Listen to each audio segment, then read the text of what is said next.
Beleza, bom dia a todos que vão assistir essa aula depois, a todos que já estão presentes aqui conosco. Satisfação estar com vocês mais uma vez nessa terça-feira. E antes da gente começar, alguma coisa que vocês queiram pontuar aí, em relação à aula anterior, talvez, a aula 12. Estava adicionando aqui os slides da aula 13, que é essa nossa aula de hoje, tá? Adicionei ontem também a resolução da tarefa que a gente tem da última aula. Eu vou falar com vocês, vou resolver ela aqui ao longo da nossa aula de hoje, tá? E a gente já deixa resolvido esse exercício também, e vou passar depois mais um para vocês continuarem treinando. Então, quem já pegou para fazer, está começando a se ambientar, aí aproveita para ir tirando as dúvidas também, beleza? Alguma questão que vocês queiram colocar aí antes da gente começar? Mudança de horário, tá tranquilo também? Dá para a gente manter assim?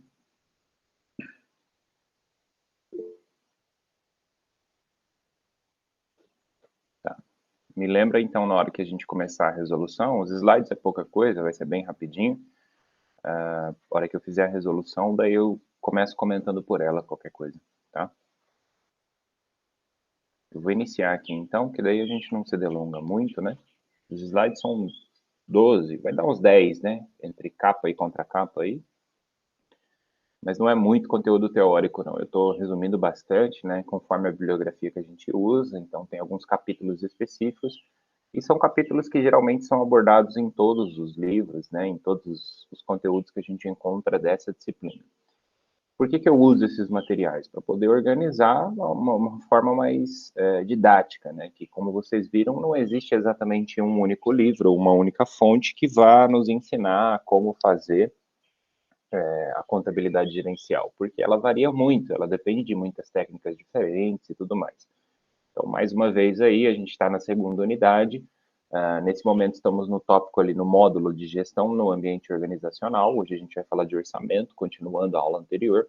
E depois a gente ainda vai discutir um pouquinho sobre os métodos de custeio, né, custo variável, ABC, enfim, as suas variações que existem, e o impacto sobre esse aspecto do controle que nós estamos estudando. No final, tem ainda a unidade 3, com avaliação de desempenho, onde a gente vai falar um pouquinho sobre essas categorias de avaliação de desempenho, já falamos ao longo de algumas aulas, mas vamos detalhar também as próprias demonstrações contábeis como fonte de informação, a construção do BSC, né, um entendimento de BSCs que já existem e qual é a relevância e importância desse processo. Então, aí só reforçando, essa é uma aula que complementa a aula anterior, tá? Gestão do ambiente organizacional eu dividi em duas para poder detalhar primeiro, né, a sistematização, os modelos de gestão, os componentes desse processo que a gente viu que são fundamentais no entendimento para que a gente possa executar diversos planejamentos. E ainda, então, hoje, orçamento e controle orçamentário. O orçamento não é muito diferente do que vocês já viram, tá? Eu não trouxe nada de novo, nada de especial. É apenas para relembrar alguns conceitos teóricos do que a gente já estuda ao longo da faculdade. Então, para começar, qual é a definição? É um subconjunto de um completo sistema de controle organizacional, né, o chamado todo. Então, basicamente, o orçamento ele precisa ser entendido, acima de tudo, como algo que faz parte do conjunto do planejamento da empresa. Por isso que eu coloquei aqui, ele não pode ser planejado ou até analisado posteriormente no controle de forma isolada. Eu não posso simplesmente trabalhar com os números, né? Eu não posso fazer um planejamento, desenvolver um orçamento para alguns departamentos ou para a empresa como um todo, e aí depois querer avaliar essa informação de uma maneira direta e objetiva exclusivamente. Por quê? Porque às vezes os próprios números podem levar a uma interpretação errônea, né? Eu preciso conhecer o conjunto como um todo. Então, para começar, o orçamento, ele precisa basicamente partir do planejamento maior que a gente chama de planejamento estratégico, né? E uma vez ele inserido dentro desse planejamento, ele faz parte desse sistema de controle que a empresa possui, que é tudo aquilo que a gente vem discutindo. Então, eu vou definir as metas que a minha empresa tem que alcançar, e o orçamento, quando eu falo de orçamento, eu estou falando de uma técnica de controle gerencial, de avaliação, de análise, de separar ali os elementos que interessam de acordo com o planejamento estabelecido. Então, ele pode ser usado para vários propósitos, né? A própria coordenação, que eu digo aqui dentro dos slides, é um desses processos. Então, como é que eu coordeno as coisas, né? Eu parto de um princípio que eu vou ter um planejamento estratégico com metas que são não necessariamente com objetivos, melhor dizendo, para usar uma nomenclatura diferente, que são necessariamente subjetivos, né? Então, como eu comentei para vocês, eu quero que a minha empresa, a empresa que eu gerencio, se torne referência no mercado. Mas como eu coloco isso em prática? Como eu trago isso para a realidade? Então, isso é um objetivo geral que eu tenho, né? É um conjunto lá do meu planejamento estratégico. E para trazer isso para uma realidade mais prática, eu vou trabalhar com metas, metas mais específicas. E uma das metas, às vezes, é justamente estabelecer um orçamento. Aí, depois dessa meta, é justamente cumprir esse orçamento. Ver as variações que ocorrem ao longo do processo, entender o que ocorre dentro desse processo, daquela realidade da empresa. Tá? Então, alocação de recursos, organização de atividades, é para isso que a gente faz o planejamento utilizando a técnica do orçamento, né, em resumo. Então, ele vai auxiliar principalmente nesse plano que a gente vai chamar aqui de operacional, né, que é um nível de acontecimentos do dia a dia, fundamentalmente, mas ele vem com a sua base, a ideia, os limites que ele estabelece, como definidos ali de orçamento realmente, da alocação e separação desses recursos, vem do planejamento estratégico, né, que a gente também pode chamar de nível institucional, ou nível hierárquico, ou, enfim, o maior nível possível dentro daquela organização. Então, ele vai basicamente contribuir para a realização das atividades com mais afinidade com os objetivos da empresa, avaliação de desempenho, obviamente, né, comunicação de objetivos e também o aspecto de formação de estratégias, que é muito detalhado, muito destacado. Porque é a partir dele que eu entendo e valorizo os departamentos de acordo com aquilo que eles dão de retorno para a empresa, conforme a sua atividade. E ao analisar o orçamento, ao elaborar ele também, eu preciso pensar em três grandes aspectos para começar a formular, né, a essência do que vai ser o orçamento de uma empresa. O primeiro é ambiente externo, depois eu preciso observar o horizonte, demanda por operacionalização seria o terceiro aspecto principal. Então, no ambiente externo, o planejamento estratégico ele fica voltado mais para essas ocorrências, né, que vão influenciar ali a vivência da empresa, a gente já estudou o que é isso, e o orçamento ele vai ter que relacionar, né, os acontecimentos internos da entidade com o que os elementos apresentados ou estudados, ou pelo menos avaliados inicialmente do ambiente externo. Então, vamos exemplificar de uma maneira mais real aí. Quando eu faço o orçamento, eu preciso levar em conta que existirão fatores, como, por exemplo, imaginem o seguinte, eu coloco o orçamento e que todos os dias eu vou fornecer um café da manhã para os meus colaboradores, né, ao longo dos próximos 30 dias ou ao longo do próximo ano. Aí eu vou lá e com R$ 2 eu consigo comprar o pão, a margarina, as coisas básicas que eu vou ofertar. E aí, ao longo dos próximos 6 meses, o preço do pão, o preço do café sobe. Então, às vezes, aquele orçamento originalmente planejado, ele vai fugir um pouquinho da minha realidade. E aí, os números por si só, quando eu analisar, eu vou ver que ficou mais caro do que foi planejado. Quer dizer que isso é ruim? Não. Quer dizer, não necessariamente que seja ruim, né? Mas quer dizer, talvez, que houve ali uma movimentação nesse ambiente externo, porque o preço do café, o preço do pão, o preço das coisas, a minha empresa, nesse sentido, não controla, mas ela depende disso. Ela está, de certa maneira, relacionada com isso. Né? Então, às vezes, o aumento que ocorreu ali, estourar o meu orçamento inicial, não quer dizer que seja uma coisa ruim. Aí eu vou analisar. Ah, mas subiu quanto? Ainda compensa manter essa prática? Qual foi o retorno que nós tivemos? Porque às vezes um café da manhã, no sentido mais simplório da coisa, pode não necessariamente apresentar retornos imediatos, mas melhora a qualidade de vida dos meus colaboradores, melhora a interação que eles possuem, melhora a forma de comunicação que eles possuem e pode criar outras coisas que vão gerar valor para a empresa. Não num sentido exato de financeiro, né, mas num sentido mais econômico-social. Então, eu vou ter que criar um método também de entender e avaliar, interpretar essa informação de acordo com o que ela vem. Partindo desse pressuposto, que ao elaborar ali um orçamento, eu posso estar sujeito, eu estou sujeito, melhor dizendo, ao ambiente externo. Então, eu dependo de outros fatores que não necessariamente eu possa controlar, ok? E aí, no último detalhezinho ali, na última linha, eu coloco o caso de situação de elaboração de orçamentos interempresas, por quê?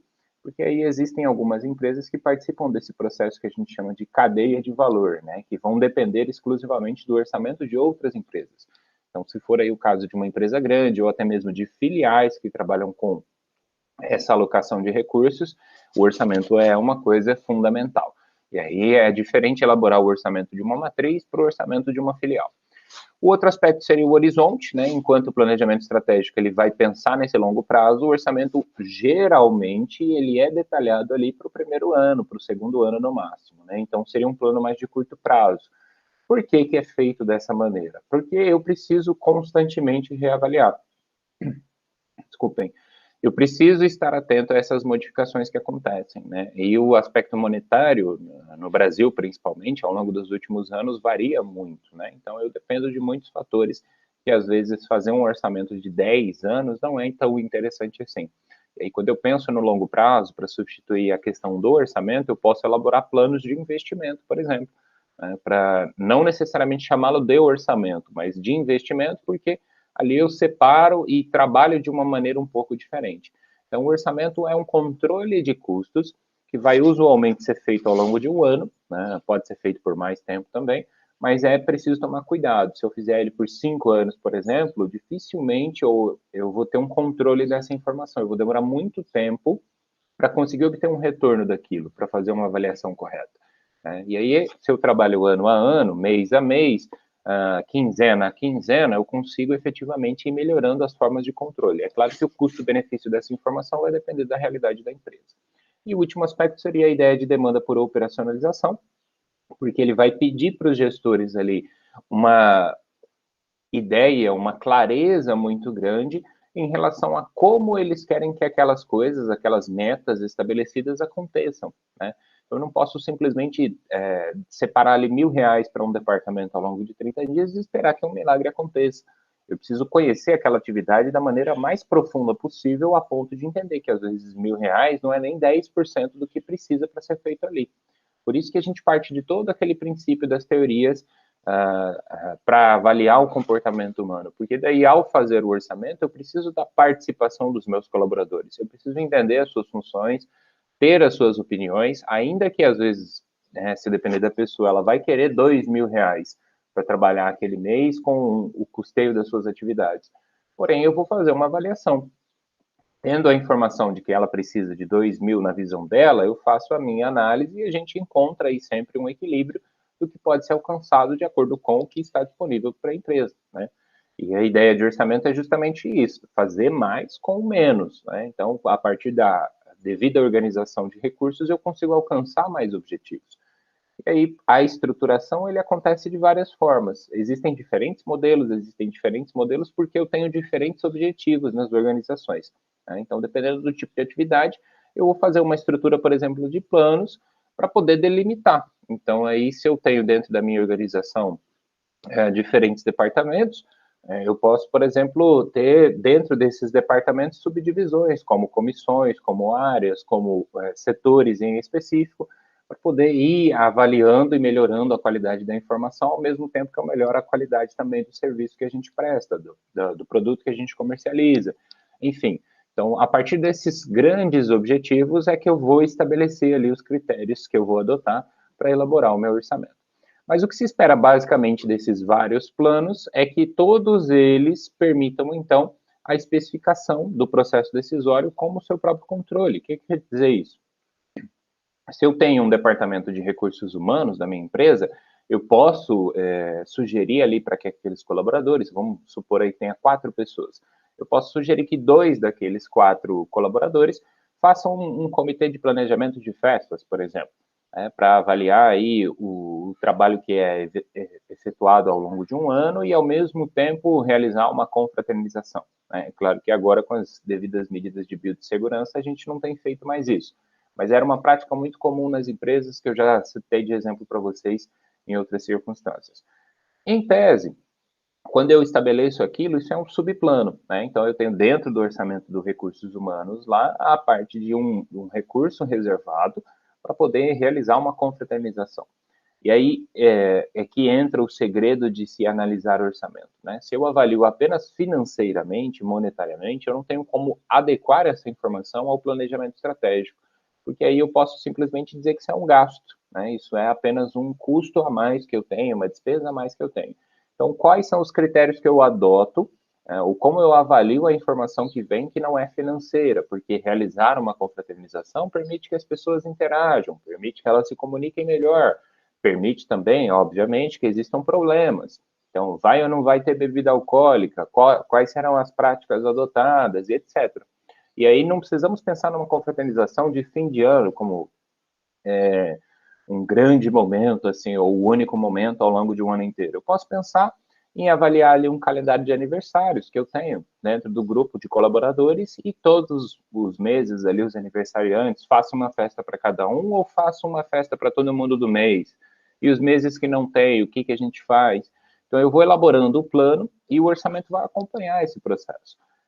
Essa ideia, os objetivos que eu quero alcançar. Por que eu vou fazer isso? Para melhorar a qualidade de vida deles, para melhorar as condições que eles trabalham, enfim.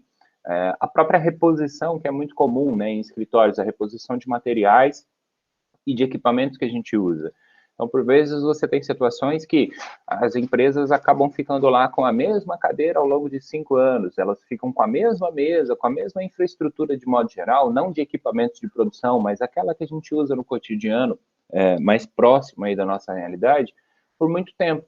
Então, isso é falta de um planejamento de reposição, de troca, de avaliação das condições daquele material e daqueles equipamentos. Então, às vezes, colocar no orçamento, por exemplo, ideias mais simples também gera um efeito maior que não necessariamente só o gasto que foi realizado. Eu vou lá, eu faço uma troca de cadeiras e, como é muita gente, eu acabo gastando R$ 4.000. E aí, trocando essas cadeiras, qual é o benefício que eu vou ter? Meu colaborador vai se sentir mais animado, ele vai entender aquilo como uma prática de valorização do seu espaço de trabalho, do seu serviço que é realizado ali dentro. E às vezes o retorno que eu vou ter disso é muito maior do que simplesmente ficar esperando o colaborador vir, renegociar salário, fazer o aumento de salário às vezes e aquele estímulo que dura, sei lá, 30 dias, porque recebe o primeiro trabalho, o primeiro mês ali, aí recebe o novo salário, e depois no segundo mês já acostumou, e de novo baixa a vontade de ter proatividade, de se esforçar e tudo mais. Então, assim, existem outras técnicas diferentes e o orçamento ele vai englobar tudo. Eu posso colocar tudo o que eu quiser, desde que eu tenha controle dessa informação. Isso é uma parte importante. E por que o controle orçamentário é importante, então? Ele vai ser justamente esse fechamento do processo entre o que eu planejei e o que eu executei, como vocês já sabem. Então, ele vai indicar esse previsto e realizado, separado por áreas, por atividades, por unidades, qualquer que seja o critério que eu prefira adotar. Tá? Por isso que não existe um modelo padrão, a gente vai ter uma ideia ou uma visão e uma discussão para como realizar o orçamento de meta de vendas ou um orçamento para controle de gastos cotidianos, né, de material de consumo e etc. Só que, de toda forma, eles sempre são variados por causa disso, porque essa realidade depende das circunstâncias humanas, tá? Além disso, esse controle ele vai proporcionar informações e condições, né, para que os gestores dessa estrutura, dessa empresa, da organização como um todo, vejam os resultados que foram obtidos, entendam essas variáveis que ocorreram ao longo do processo, sejam elas favoráveis ou desfavoráveis. Como eu disse, aumentou o preço do café. Então, o café da manhã ficou mais caro. Quer dizer que eu tenho que parar com essa prática? Não necessariamente. Eu vou fazer uma comparação e entender. O que aumentou? Foi o consumo exagerado ou foi o preço que a gente não controla? E aí, dentro desse aumento do preço, eu consigo me adaptar? Ainda está dentro do que a gente pode ofertar? Ah, não está. Então vamos achar, a partir daquela informação, uma outra solução, vamos encontrar uma alternativa. Enfim, fazer esse planejamento inclui justamente controlá-lo, senão de nada adianta botar tudo isso no papel. Proporciona ainda condições de questionamento dessas variações, né, em termos de causa e efeito, ou seja, entender a relação das coisas ao longo do processo operativo da empresa. Então, quando o meu colaborador ele compra em uma padaria, tem um preço, quando ele compra em outra, tem outra. Entender e simplesmente isso faz com que eu coloque no papel qual delas é a melhor. Ou que quando eu vá realizar algum investimento, quando eu vá realizar algum outro plano maior, eu já consiga ter uma base de informações para entender. Então, eu quero ampliar o meu negócio, eu vou abrir uma filial em outra cidade. Com a base das informações financeiras e econômicas que eu tenho aqui, onde a gente já operacionaliza o negócio, eu vou adaptar a realidade daquele outro município.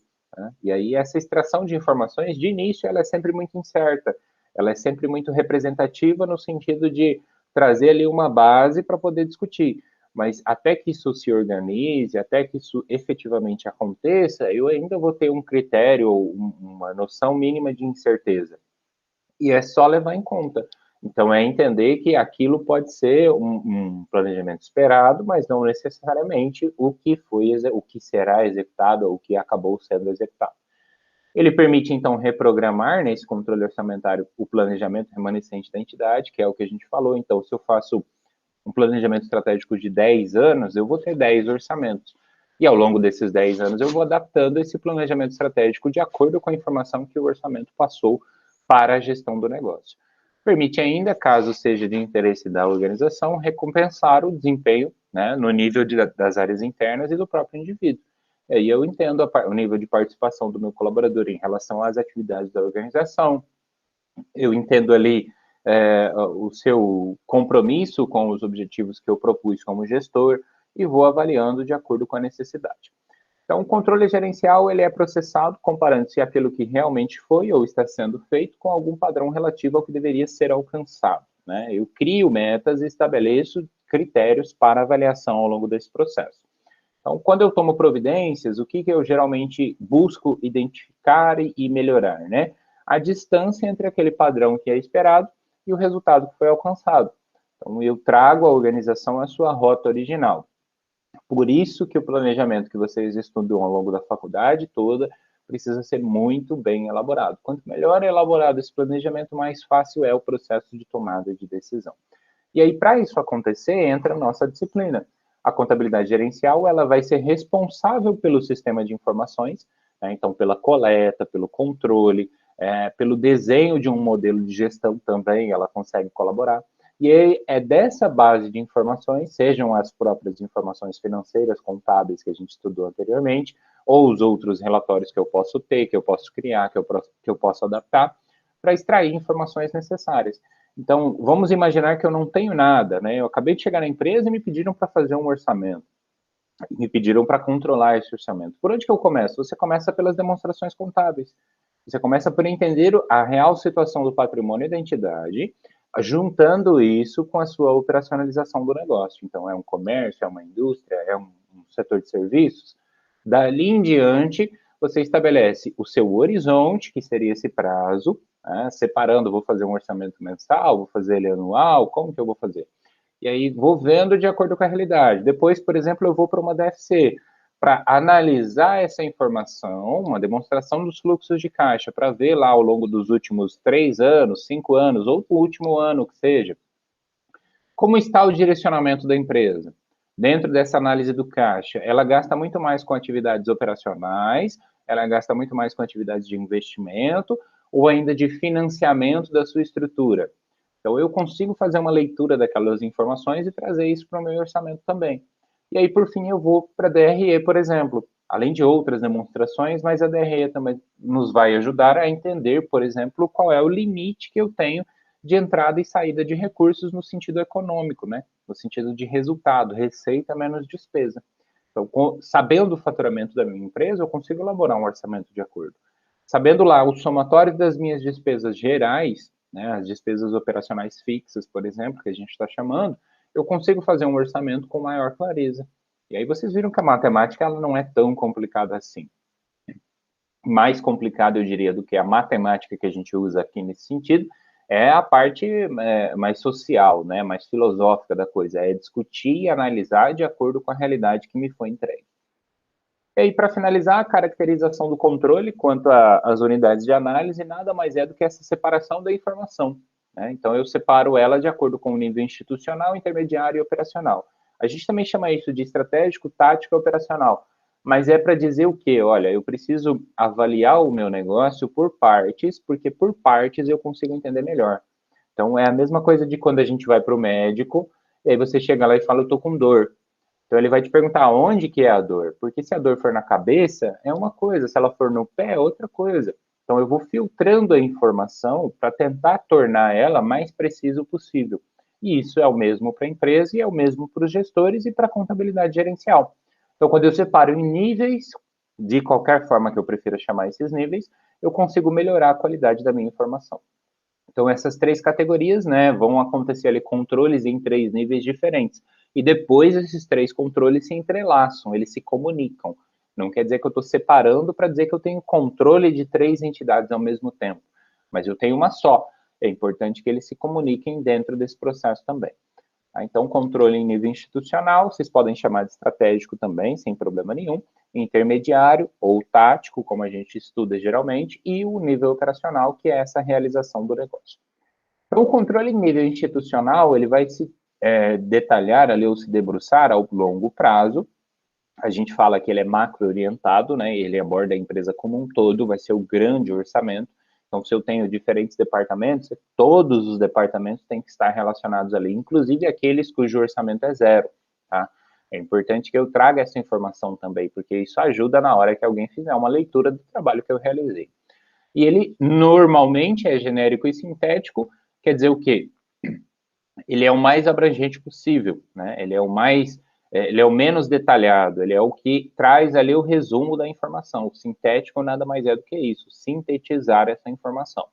Então, caráter econômico-financeiro, mas não de forma exclusiva, porque ali eu posso colocar metas que são também metas não necessariamente físicas, né? Metas monetárias, financeiras. Eu posso colocar metas como melhorar a qualidade de vida do meu colaborador, ou como alcançar um pouco maior participação do mercado. Enfim, vai depender da realidade que eu tenho. E aí essas informações, depois nos outros controles, nos outros orçamentos, é que ela vai ser detalhada a ponto de explorar como eu pretendo alcançar aquele objetivo que eu coloquei aqui, beleza? E aí o controle em nível tático ou intermediário vai ser justamente esse médio prazo, né? E aí separa-se essa informação. Por isso que eu coloquei aqui, aborda cada uma das unidades da empresa individualmente. Né? Ele geralmente é menos genérico que o controle institucional, mas ele ainda é um pouquinho mais genérico do que o operacional. Por quê? Porque ele está justamente nesse meio termo fazendo o elo de ligação. Então, aqui nesse segundo nível de controle, digamos assim, eu preciso relacionar o que acontece na empresa com fatores econômicos financeiros. E aí, para justamente fazer com que haja essa conversação a ponto de levar uma informação para a alta administração depois. O controle em nível operacional, como o próprio nome diz, né, aquele realizado no nível das operações. Então, o que é a operação da minha empresa? Eu faço a venda de produtos. Essa venda, ela é telemarketing, ela é por e-mail, ela é recebendo a visita do meu cliente, eu vou até o cliente, como que funciona isso? De forma ambulante, de forma fixa e etc. Então, quando eu tenho o detalhamento dessa informação, eu consigo começar a entender as atividades que são realizadas, as operações de forma geral, né? E operações a gente subdivide, atividade, tarefa, enfim, para as metas que eu quero alcançar de acordo com aquelas atividades e vou correlacionando essa informação. E a principal característica, então, é que ele é curto prazo, por quê? O curto prazo aqui, lembra, é um ano pelo menos, né? Não pode ser um curto prazo de 30 dias, porque senão aí eu estabeleço metas que vão, talvez, ser mais difíceis de serem alcançadas. Então, quando eu faço ali um curto prazo chamado de um ano, eu subdivido, é outra conversa. Mas eu preciso ter essa informação complementar ao longo de um ano, para que seja possível, por exemplo, que se no primeiro mês o orçamento não foi bem executado, eu faço uma reavaliação e eu ainda tenho o segundo mês como parte de um processo de adaptação, como parte de uma organização contínua da entidade, a fim de alcançar aquele objetivo. Então, aí eu vou estabelecer metas e vou estabelecer os critérios que eu quero adotar. Mas, basicamente, ele vai trabalhar com esses aspectos físico-operacionais. Então, qual é o horário de chegada? Esse horário de chegada do meu colaborador, o horário de saída, me dá uma dimensão de qual é a sua carga horária. Dentro da sua carga horária, eu posso, por exemplo, avaliar ali o custo por hora do meu colaborador, tirando essa informação lá da contabilidade, para entender mais ou menos o retorno e a produtividade de cada um. Se é pela manhã, que é melhor, se é pela tarde, que é melhor, ou se o meu negócio trabalha à noite, na parte da noite, e assim sucessivamente. Então, assim, numa visão geral, nada mais é do que o que a gente já vem discutindo, para reforçar a perspectiva de que essa gestão ela precisa acontecer por meio ou formas de controle. E uma das formas de se controlar um negócio é o próprio orçamento. Por isso que eu estou passando para vocês essa projeção, né? Essa ideia de avaliar uma DRE e trazer essa informação anual para poder justamente explicar. Então, quando a gente tem a informação bruta vindo lá das demonstrações contábeis, né? Na verdade não seria bruta, mas já um pouquinho trabalhada, né? A informação já detalhada. ainda assim eu quero melhorar a minha interpretação daquilo, aí eu posso trabalhar com estimativas, posso trabalhar com projeções, e para fazer um orçamento basta que eu pense a longo prazo, né? Ou pelo menos que eu trabalhe ali um horizonte de tempo maior do que a minha realidade presente. E aí, se isso vai ou não acontecer depois, é onde eu consigo identificar e avaliar de acordo com a realização das minhas atividades. Então, aqui é um resumo do que eu acabei de comentar para vocês, para poder separar, né? Então, essas etapas que a gente realiza vai depender sempre de quem está controlando o negócio, de quem está dedicando ali o seu tempo à gestão. E aí a leitura dessa informação, mesma coisa. Tá? Então, resumindo, o que a gente tem para discutir ou detalhar aí sobre o orçamento seriam essas principais questões. Eu vou deixar rapidinho um tempinho para vocês, se tiver alguma dúvida, algum comentário sobre o que a gente viu, algo que talvez eu não tenha falado, uma situação que vocês conheçam, um exemplo. E aí depois a gente vai partir aqui para o exercício. Vou pegar aqui. Ficou claro? Está tranquilo para vocês aí esse modelo? A gente já está fazendo orçamento, tá? Para deixar claro. Eu só não vou fazer aquela forma tradicional de separação das informações. Eu acredito que a gente precisa correlacionar um pouquinho mais com a matéria, né? Como é que eu faço um orçamento criando ali informações ou extraindo informações de uma DRE, de um balanço patrimonial? Acho que esse é o nosso foco maior nesse momento.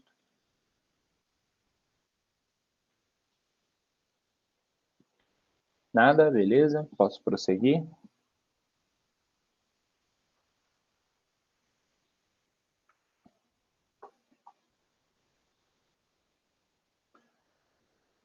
Muito bem. Então vamos lá, eu vou.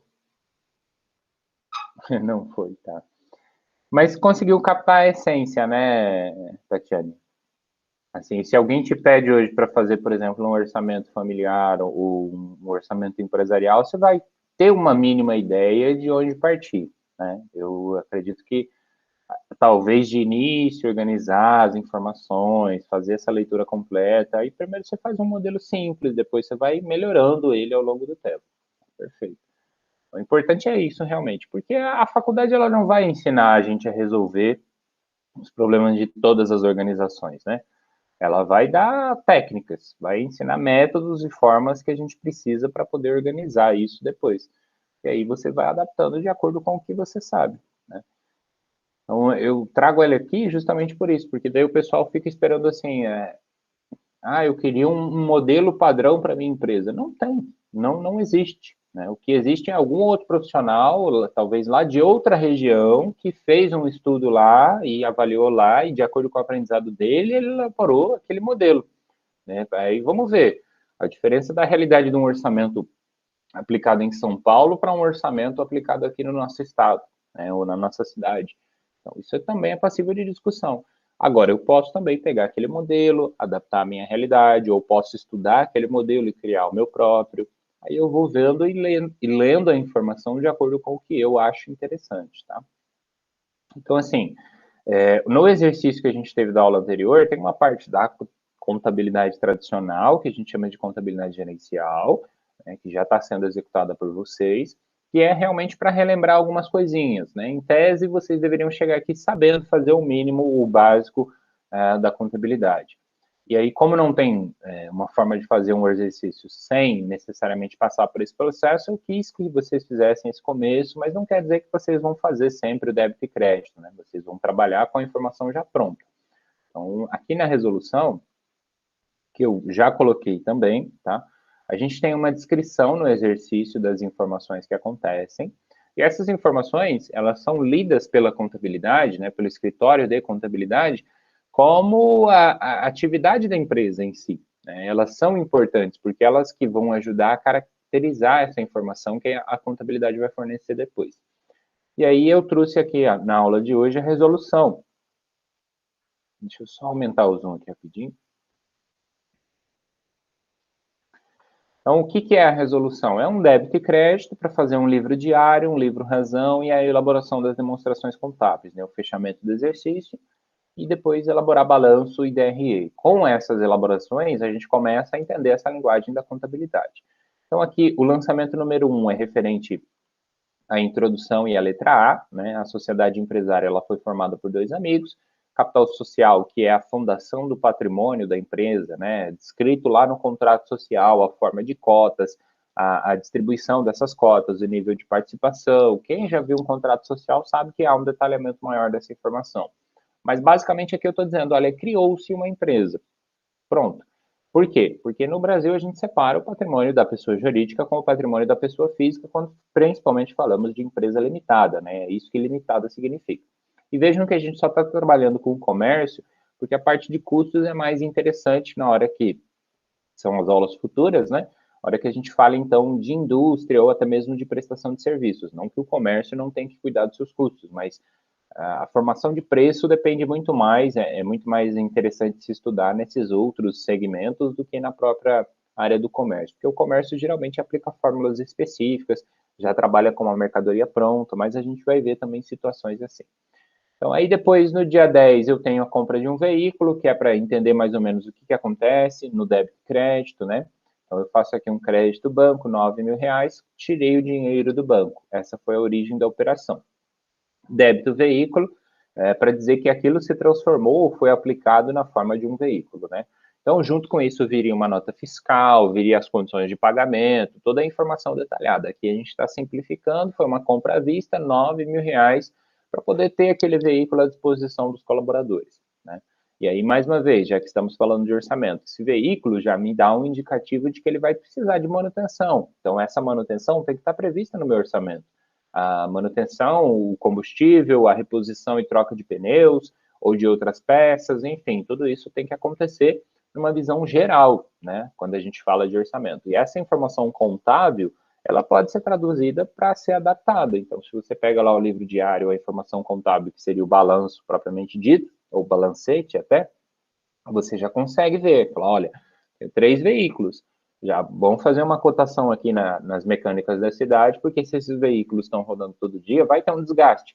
Se eles têm um desgaste, eu preciso separar um dinheiro para, quando necessário, fizer a manutenção. Vou fazer todo mês, é melhor a manutenção preventiva, ou deixar quebrar uma peça para daí levar lá e ver o custo disso.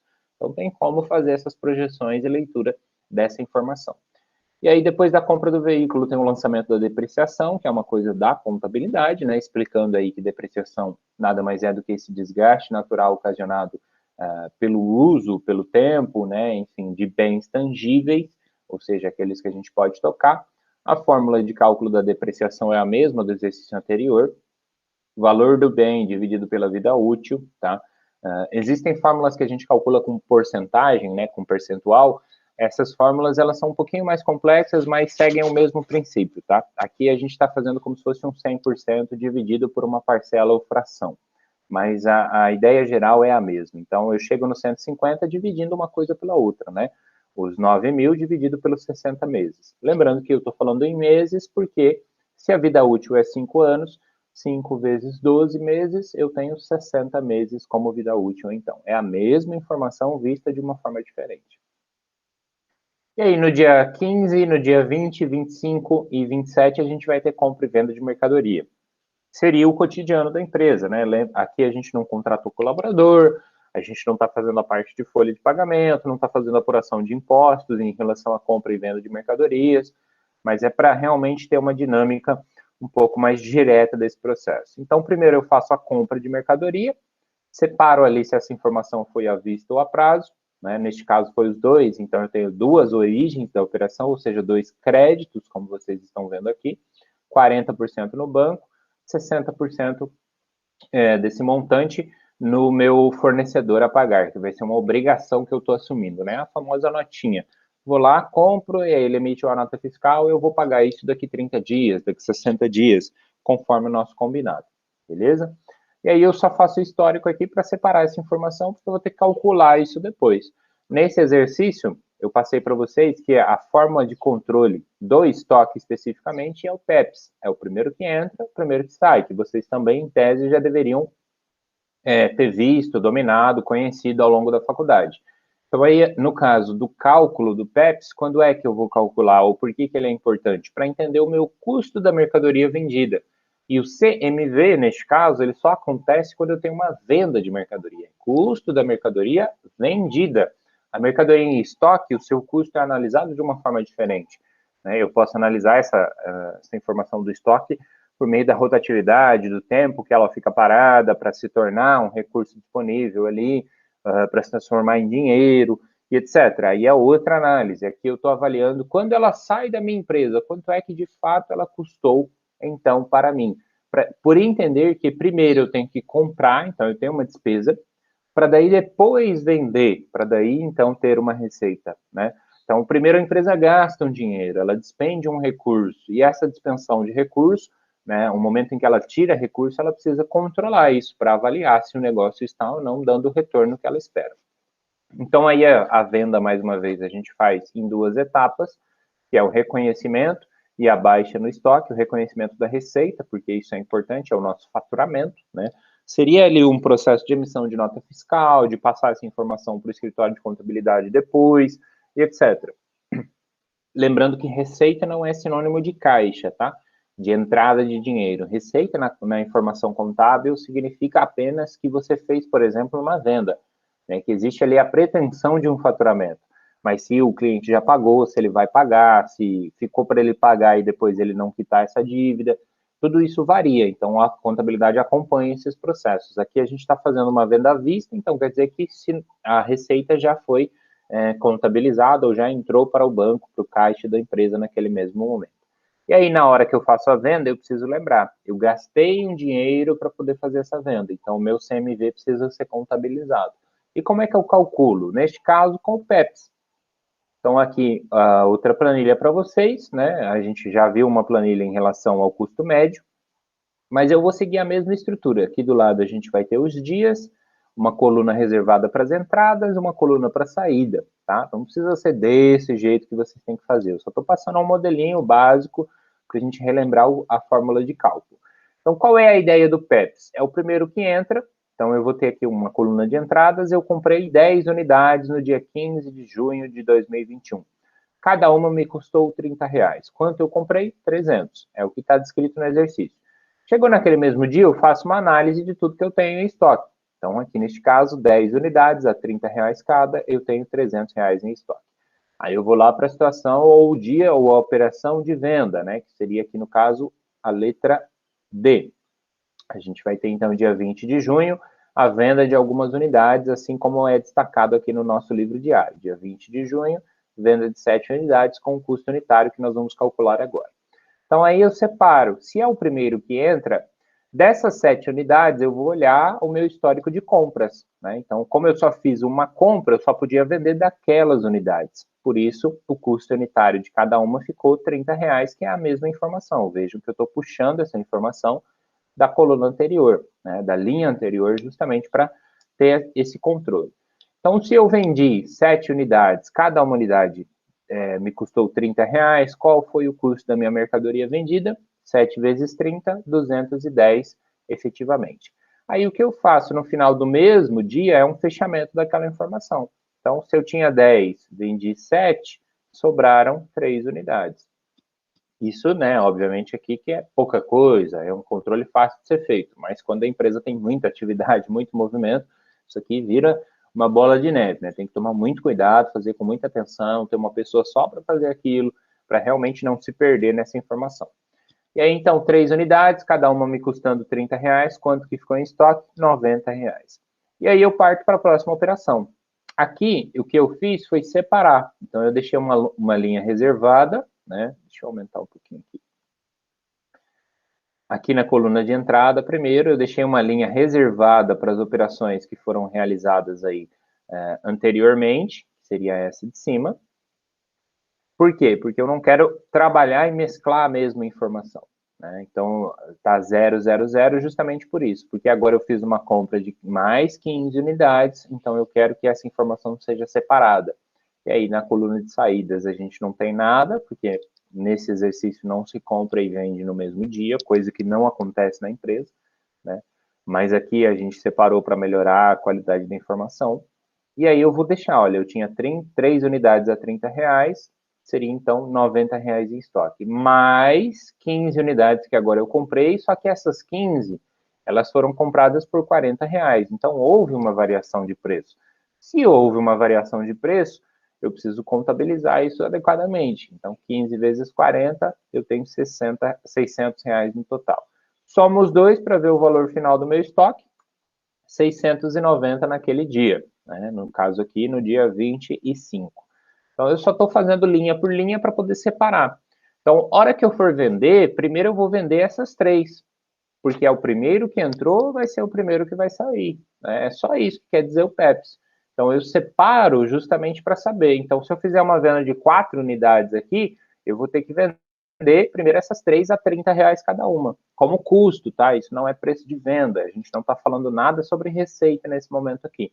É só o custo. 3 reais custou cada unidade custou quanto? 30 reais cada uma. Então, eu vou lá e olho essa informação para poder adequar isso contabilmente. Então, aí no dia seguinte, no 27 de junho, a gente vai ter uma venda, nenhuma entrada. Aí a gente vai fazer uma venda de 14 unidades. Então, vamos lá. Se eu vendi 14, primeiro eu vou vender as três que faltavam do primeiro lote, vamos dizer assim. E essas três, cada uma me custou 30 reais. Então, eu chego à informação dos 90. Por isso que eu vou detalhando a minha informação. E aí, se eu já vendi três, mas a operação requer 14, eu vou lá no meu estoque e pego as 11 que estão faltando. 3 mais 11, 14 no total. Só que dentro dessas três eu tenho um valor, dentro dessas 11 eu tenho outro valor de custo. Né? O custo da mercadoria vendida foi diferente neste caso. Então, aí eu separo essa informação para detalhar ela de uma maneira mais adequada. 440 no caso das 11 unidades, seria um segundo lote, vamos chamar assim, né? E 3 vezes 30, 90 reais então. Se eu somar os dois, eu vou ter os 530 que a gente achou aqui. E essa é a informação que a contabilidade vai usar lá no livro diário depois. Por isso que aqui, por exemplo, na primeira operação, meu CMV é 210, que é o caso dessa primeira operação aqui, CMV 210. No caso da segunda venda lá na frente, no fechamento do mês, eu tenho um CMV de 530. Por quê? Porque eu somei lá as 14 unidades. 3, 90 reais, 11, 440 reais, de acordo com a informação que eu tinha. E por fim, na minha planilha, né, no meu controle, eu só preciso separar e ter lá um fechamento para poder avaliar essa informação, porque isso também vai ser importante. Esse fechamento ele também ocorre no razonete do controle de estoque, né? E aí eu tenho 4 unidades a 40 reais. A hora que eu fizer outra compra, adiciono mais uma linha, mantenho aquelas 4 primeiras e vou fazendo essa operação de acordo com os lotes que eu faço a compra. Tá? Então, no livro diário, eu trago a informação feita de um controle externo, né? De uma avaliação detalhada que eu precisava ter ali para contabilizar isso corretamente. O caso da receita, nas duas situações de venda aí, o cálculo é muito simples também, porque eu passo para vocês aqui venda de 7 unidades a 80 reais cada. Né? Isso é o preço de venda. Então, totalizando 560 na primeira operação e depois 1.120 na segunda operação. Tá? Então, eu já passo ele detalhadamente para vocês, justamente para facilitar o raciocínio.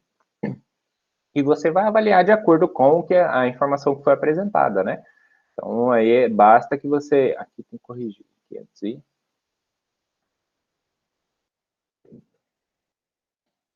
500,00 vendas de mercadorias.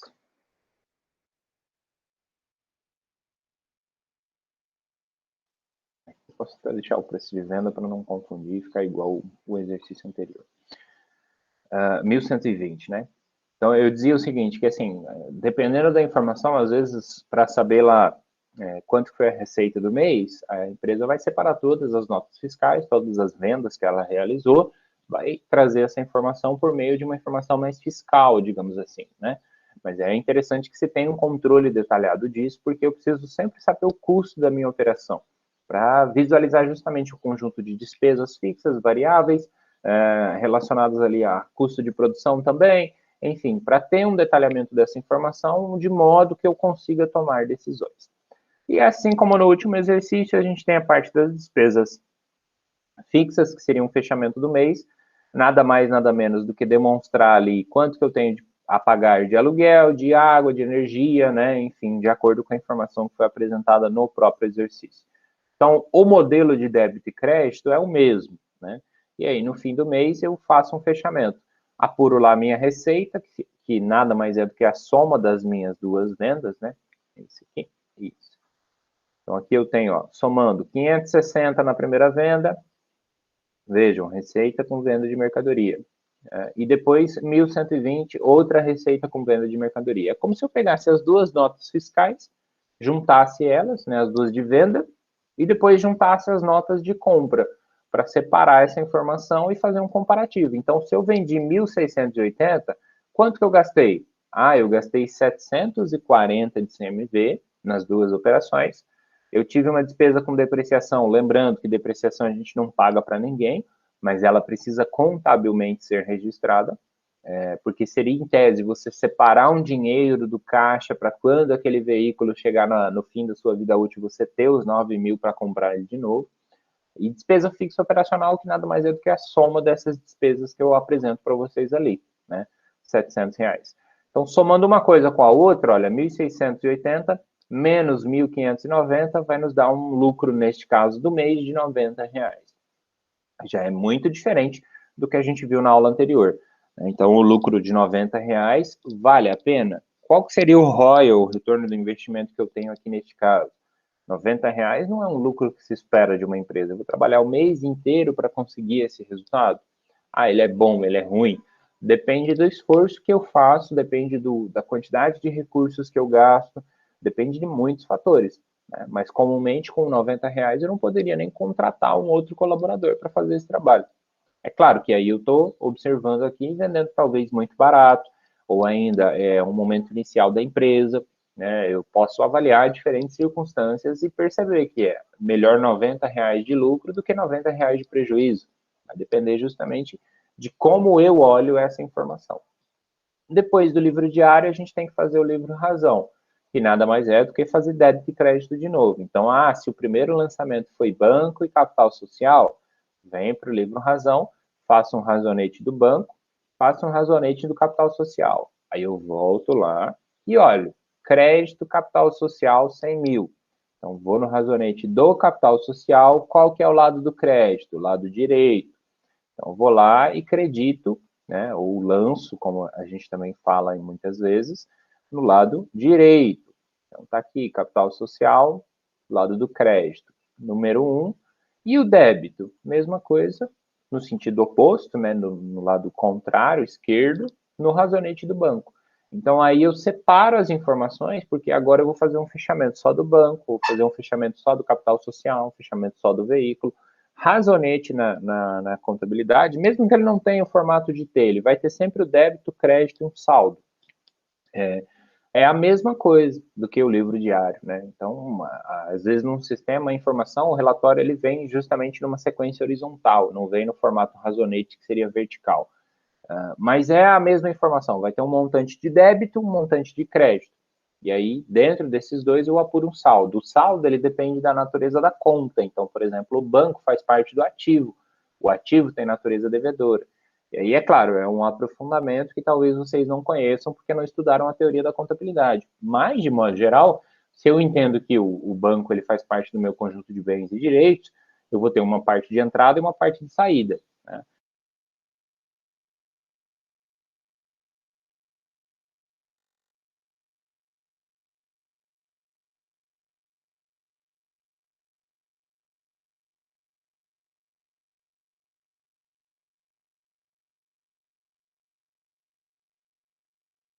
Saldo final, que é menos tudo aquilo que saiu depois, então.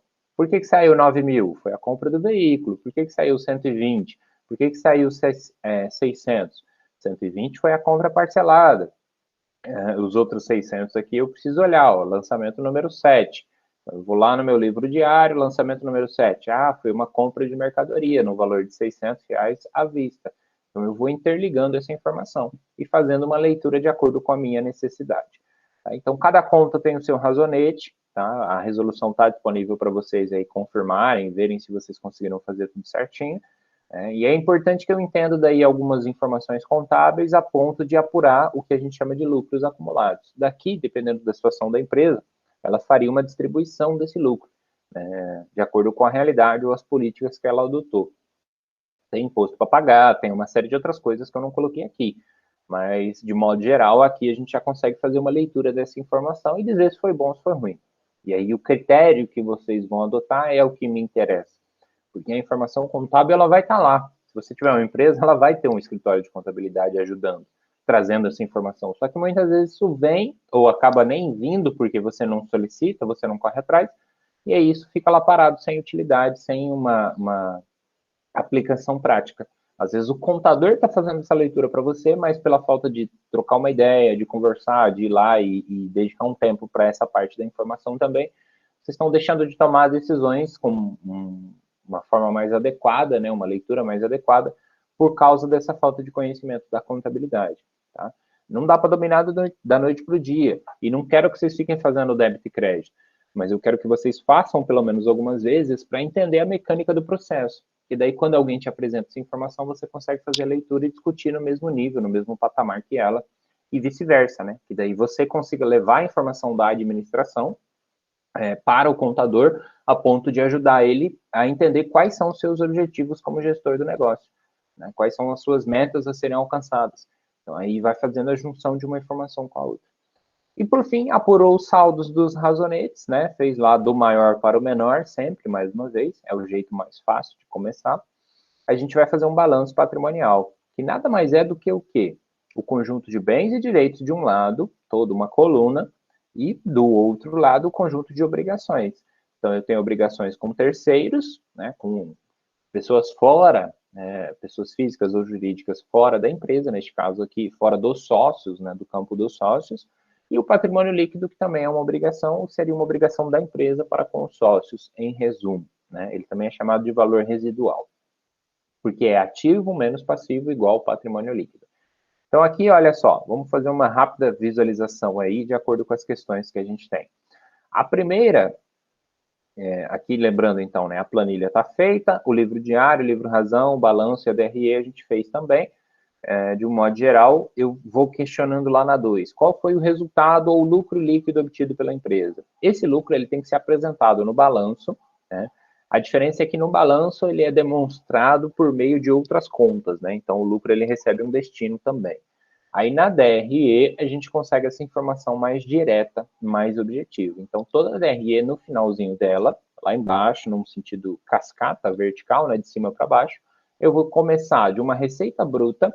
Essa receita vai ter diminuições, sejam elas despesas, gastos, eu também poderia chamar, custos, fixos ou variáveis, enfim, eu vou só separando essa informação. Então, eu começo de uma receita, que é tudo que entrou, tiro tudo que saiu, e lembra que saiu na contabilidade nem sempre é igual entrar e sair do caixa. Às vezes a gente tem uma depreciação, por exemplo, que não sai do caixa, mas deveria, em tese ou em teoria. E aí eu faço as diminuições. Então, somo toda a receita, somo o meu CMV, somo as minhas despesas, né? Neste caso aqui deu 850, incluindo a depreciação, eu tive um lucro ou resultado, que é receita menos despesa, de R$90. Então, fez essa apuração, a resposta da letra A está aqui, esses R$90. No caso dos nossos exercícios, o lucro acumulado ele é R$90 também, porque a gente está fazendo só um mês. Se eu fizer o segundo mês, o lucro acumulado é os 90 mais os 50 do mês que vem. Então, aí aqui o balanço teria uma informação, mas a DRE daquele mês apresentaria só os 50 daquele mês, porque a DRE é feita todos os meses e não acumula. A gente não pode acumular receita e despesa na contabilidade em virtude do princípio da competência. Então, vejam aí quanta informação para a gente poder ir absorvendo e adotando. Então, aqui eu faço um quadro geral. E respondi a letra A. Qual foi o lucro da empresa? R$90 neste caso aqui, neste exercício. Qual a margem de contribuição unitária dos produtos vendidos pelo método de custo? Aqui ficou errado, hein, gente? Que era para ser pelo método de custo PEPS, né? Depois vocês me lembrem aí, eu vou corrigir lá no exercício, porque aqui o exercício está falando que eu estou usando o PEPS, né? Então, quem fez pelo custo médio não vai ter problema, mas era para fazer o segundo método também, para a gente ver pelo menos um de cada e depois adotar um padrão ao longo dos exercícios. Então, na letra B da 2, eu estou usando o quê? Um cálculo de margem de contribuição. O que é margem de contribuição? É preço de venda menos os gastos variáveis. Para entender o quê? Tirados os gastos variáveis, sobra um dinheiro para pagar os gastos fixos. E por gastos eu quero dizer despesas e ou custos, né? A gente separa aí geralmente na teoria, mas aqui não há tanta necessidade assim. Então vamos lá. Receita, que é sinônimo de preço de venda, ou seja, o PV, né? E aí eu fiz um cálculo. De novo, eu separei em cada operação porque ele varia, né? Então eu preciso fazer uma leitura completa dessa informação. Quer dizer que na empresa você precisa fazer tudo isso? Não. Pode fazer uma leitura direta da DRE, igual eu mostrei aqui no final. Você só precisa entender aquela informação, por que ela chega daquele jeito. Então, na primeira venda, a gente vai ter, então, uma margem de contribuição de R$50, ou seja, eu vendi a 80 e gastei 30 por unidade. Tira um pelo outro, esse 50 é o que eu vou usar para pagar efetivamente as minhas despesas fixas, que seria o aluguel, a energia, a água, citadas anteriormente também. E aí eu faço um total aqui só para ter uma noção geral, né, de acordo com a operação que foi realizada. Então eu vendi 560, desses 560 sobraram na minha mão 350. Por quê? Porque antes disso eu já gastei 210, já fazendo a compra da mercadoria para poder revender ela depois. Na segunda venda, né, aí lembrando, cada resposta está aqui. Na primeira venda, qual é a margem de contribuição? R$50 e ou, né, 62,50%. Essa informação aqui é uma só. E é a resposta da letra A. Na letra B, no item 2, aliás, né, da letra B, a gente vai ter a segunda venda, que vai ser o mesmo processo. Vende quanto? A 80. A quanto, né? Quanto que custou? Neste caso aqui, essas 3 primeiras unidades foram vendidas a R$30, então é a mesma informação. Mas eu tive um outro lote que foi vendido também a 80, só que com um custo de 40. E aí agora mudou essa informação, então eu vou avaliar. Olha só, a partir de agora já não é mais 62%, a partir de agora ficou 50%. Então, a simples modificação da troca de um lote para outro dentro de uma única operação de venda fez com que o meu custo subisse. Se o meu custo subiu, eu preciso entender que sobra menos dinheiro para eu pagar minhas contas fixas do mês. Né? Então, a ideia ou a logística seria mais ou menos essa. E aqui do lado eu deixei um somatório, né, separadinho, para vocês poderem ter uma visão e um conjunto geral. Então, na operação eu vendi 1.120, gastei R$90 do primeiro lote, e do segundo lote gastei também 440, que foi o nosso CMV, de 530 somado, né? Então, disso tudo sobrou quanto na minha mão? 590. E a partir desses 590 eu calculo um percentual. Aqui eu estou fazendo só uma divisão simples e multiplicação por 100, tá? Então, 590 dividido por 1.120 é para entender quanto dos 1.120 sobrou na minha mão. E aí, no caso, 52,68%. E o que é a DRE? A DRE é a soma dessas operações. Então, aqui em cima a gente fez uma mini DRE. A DRE nada mais é do que a soma de todas as operações que foram realizadas. Então, aí eu preciso entender quantas unidades eu vendi a R$30. 10 ao todo. 10 vezes 30, eu gastei R$300 só naquele lote. 11 unidades a R$40, eu gastei mais 440. Então, por que na hora que a gente faz aqui a nossa DRE, a gente tem a observação aqui que eu coloquei para vocês, né? Também denominado de lucro bruto ou de margem de contribuição, que seria a parte de receita menos os gastos variáveis, como modo geral, né? Deduções e custo da mercadoria vendida. Porque na DRE eu também tenho essa informação. E se eu dividir 940, que seria uma receita líquida, pelos 1.600, um lucro bruto, aliás, né? Tá já apurado o CMV, pelos 1.680, que foi tudo que eu vendi, eu vou ter os 55%. Só que esse 55 já é diferente do que eu calculei lá na minha planilha. Por quê? Porque aqui ele tá considerando a primeira e a segunda venda ao mesmo tempo. Né? Então, eu observo um horizonte de tempo de 30 dias, que seria o mês inteiro aqui executado de atividades. Então, por isso que eu fiz questão de trazer de novo mais uma vez aqui. Então, olha, nessa primeira linha, na primeira operação aqui, de acordo com o produto e não com a venda, eu tive um custo efetivo ali de 17%. Na segunda linha, eu já tenho um custo de 26%, de acordo com a minha receita obtida ao longo desse período. Então, os dois somados me dá 44,05, por isso que está negativo aqui, que seria a ideia de custo, né, que foi quanto saiu. Vou achar tentando melhorar o zoom aqui, aí tá bom. 44% foi o que eu gastei, né, efetivamente, e desses 44, então, sobraram os outros 55. né, que é o que a DRE apresenta de informação, por isso que fica 940. Então, eu estou só fazendo um detalhamento, um aprofundamento da mesma informação que eu já tinha, né, porque na DRE, dificilmente eu vou encontrar essa informação separada. Posso fazer também, mas é mais trabalho, né? Geralmente isso aqui é feito por uma parte mais gerencial. Então, com uma simples planilhinha, sem usar nenhum sistema ou nada mais complexo, vou só seguindo uma linha de raciocínio, entendendo e separando a informação. E aí, chego lá no final, avalio se esses 55 são suficientes. Porque daí, vejam, sobrou 940, com esses 940 eu vou fazer o quê? Eu vou pagar as minhas despesas fixas, os meus gastos fixos.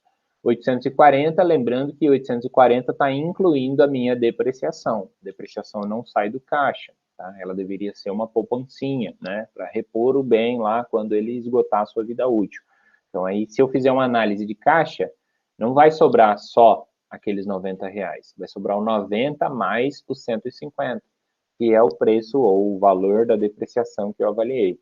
Por isso que daí, balanço, DRE, DFC, né, para entender essas variações de acordo com cada olhar que eu necessito. Então, aqui desculpem, na segunda planilha a gente vai ter a margem unitária, né, margem de contribuição de cada produto separado por situação, para responder dessa forma, né, e aí com base na DRE eu já expliquei para vocês também. Por fim, chegamos então à parte da projeção, que aí eu trouxe uma outra planilhinha para vocês. Seria a questão 3, né? Vamos lá. O que eu fiz? Primeiro eu trouxe a mesma informação do DRE, né? Isso é um jeito de ser feito, podia fazer de várias formas diferentes, mas a lógica do processo aqui nada mais é do que uma multiplicação por 12 meses, né? Para entender que aquele primeiro mês que já foi executado vai se replicar pelos próximos 12 meses. Então, por projeção, eu quero dizer isso, que vocês vão criar uma estimativa de receita e despesa. Então, vamos lá. Quanto que eu vendi no primeiro mês? 1.680. Por quê? Porque eu tive duas vendas. Olha, uma de 560 e outra de 1.120. Multiplico por 12. Simples assim. Então, 20 mil seria o que eu vou faturar ao longo de um ano. Se todo mês eu vender 1.680, provavelmente eu vou faturar 20.160 ao longo dos próximos 12 meses. E aí eu faço o mesmo processo com a parte de custos. Se eu tive um custo médio aqui de 740, avaliando aí as duas situações, não pelo custo médio, mas avaliando de uma maneira geral, 740 foi o meu CMV com base no que a DRE apresentou. Multiplica por 12 também. Então, o cálculo aqui é o mesmo, o raciocínio é o mesmo. Por quê? Se eu multipliquei receita, eu preciso multiplicar custo ou despesa, né, de uma visão geral. Então, os dois precisam estar sempre na mesma proporção, né? Se é anual, a informação tem que ser anual para os dois. Essa seria a ideia. Com isso, eu consigo entender mais ou menos o que seria o meu lucro ao longo do mês, um lucro bruto, ainda sem tirar os gastos fixos, de 11 mil reais. Desses 11 mil, eu vou gastar mais ou menos os 10.200. Né? Desses 10.200, eu vou lembrar sempre que a minha depreciação não sai do caixa, então vai dar um valor diferente do meu controle de caixa. Além disso, eu vou pagar um aluguel que não vai mudar. Então, por exemplo, se eu estou elaborando o orçamento, aqui no primeiro mês eu paguei 400 de aluguel, mas o contrato, ele é de 6 meses e daqui a 6 meses eu vou ter que renegociar. Então, eu já consigo trazer essa informação para cá. E aí eu poderia separar, por exemplo, primeiros 6 meses vai ser tanto, vai ser R$400. Depois de 6 meses, o aluguel reajusta para 550, por causa da renovação de contrato, por exemplo. Aí já muda o meu gasto fixo mensal. E aí isso deveria refletir, ou deveria ser apresentado aqui, se este for o caso. Tá? Ou mesmo com a água e com a energia. O que eu tenho que entender? Se eu gastei R$100 esse mês de água, não quer dizer que vai vir exatamente R$100 mês que vem, mas eu consigo mais ou menos ter uma estimativa. Então, dentro da informação passada, eu consigo olhar para o futuro. Mês que vem veio 150. Aí eu faço uma média para o terceiro mês. Então, aí eu vou avaliar. É que aqui eu não pedi para vocês fazerem os 12 meses ao longo do tempo, né? Eu fiz direto multiplicado por 12, entendendo que essas variáveis a gente ia discutir na resolução. Mas aí, se ficou 100 no primeiro mês, 50 no segundo, mais 100 no terceiro, faz uma média. O próprio Excel vai te calcular isso né? Ou soma os 3 e divide por 3, faz uma média simples e tal. Enfim, a técnica que você vai adotar pode ser a que você achar mais fácil, mais adequada para a sua realidade. O importante é criar essa informação, brincar com ela um pouco, a ponto de entender a lógica do processo, né? A ponto de visualizar que daí, se eu trabalhar no mesmo ritmo que eu trabalhei esse mês, eu vou trabalhar um ano inteiro para ganhar R$1.000, 1.080, menos do que um salário mínimo. Vale a pena esse negócio? Aí, com base nessa informação, é que eu vou fazer essa leitura. Então, opa, peraí, eu vou trabalhar um ano inteiro para ter R$1.000 no bolso? Que lógica que é essa? Alguma coisa precisa ser modificada. O meu custo está muito alto, o meu preço de venda está muito baixo, né? Ou então aí eu estimo um aumento na minha receita, por exemplo, aqui, né? Eu poderia colocar mais 10% em cima disso, porque eu vou melhorar o meu preço depois. Eu poderia colocar mais 20%, porque eu tenho uma previsão de crescimento, de vender mais, enfim. Vão ser informações que eu vou extrair de acordo com o cotidiano vivenciado. Aqui não tem nenhuma, que é realmente só para vocês verem o processo de multiplicação. O importante é, multiplicou a receita, multiplica o custo. Todo ele. Seja o custo variável, que é o CMV, seja o custo fixo, que são as despesas operacionais. Porque eu não posso ter um custo mensal aplicado dentro de uma receita anual, né? Aí não faria sentido. E o inverso também é válido. Não posso trabalhar com receita anual ou receita mensal dentro de custos anuais. Então, é preciso equilibrar essa informação somente no sentido de tempo, de período ou de horizonte. Fica claro aqui, Yasmin, você tinha comentado, tem alguma dúvida mais específica que eu possa ajudar aqui, dessa parte? Talvez de como fazer, ou algo que você não entendeu?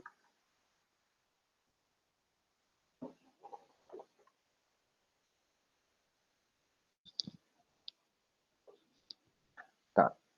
Em relação a alguma parte específica? Ou eu já respondi essa ideia da fórmula que seria multiplicação por 12?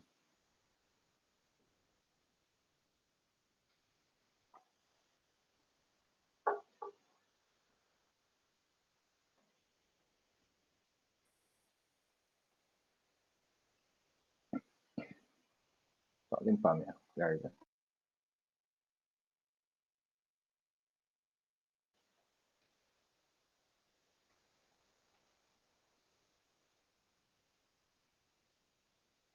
Por exemplo, ele estava diminuindo a despesa 2 vezes. Aqui? Ah, tá. Você está falando dessa parte, provavelmente, né? Não sei se você está conseguindo me ver aqui ou só me ouvindo, mas você está falando dessa parte onde eu diminuo aqui 1.800 ou 150 e parece que eu estou diminuindo também os 850, é isso? Ah, tá. Porque, ó, deixa eu te explicar então. O que que acontece? Aqui, ó, vamos voltar aqui rapidinho. O mesmo acontece no balanço. A contabilidade, ela tem muito disso, tá? Você está vendo aqui que eu tenho, por exemplo, ativo. O que que é ativo? Bens e direitos. Eu tenho banco e tenho estoque, né?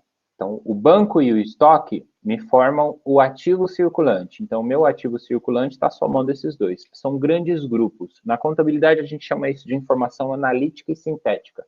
Sintética é a geralzona, analítica é quando eu vou detalhando, né? Quando eu vou dando mais informações ou melhorando a qualidade daquela informação. Então, seria um grande grupo. Na DRE, a gente tem a mesma coisa. Então, aqui, ó, ativo não circulante, é um grupo, então ela é sintética, é maior, genérica. Aí dentro do ativo circulante eu tenho quem? Imobilizado, que também é genérico, só que numa escala mais específica. Veículo é um tipo de imobilizado que faz parte do meu ativo não circulante, seria o ativo de longo prazo.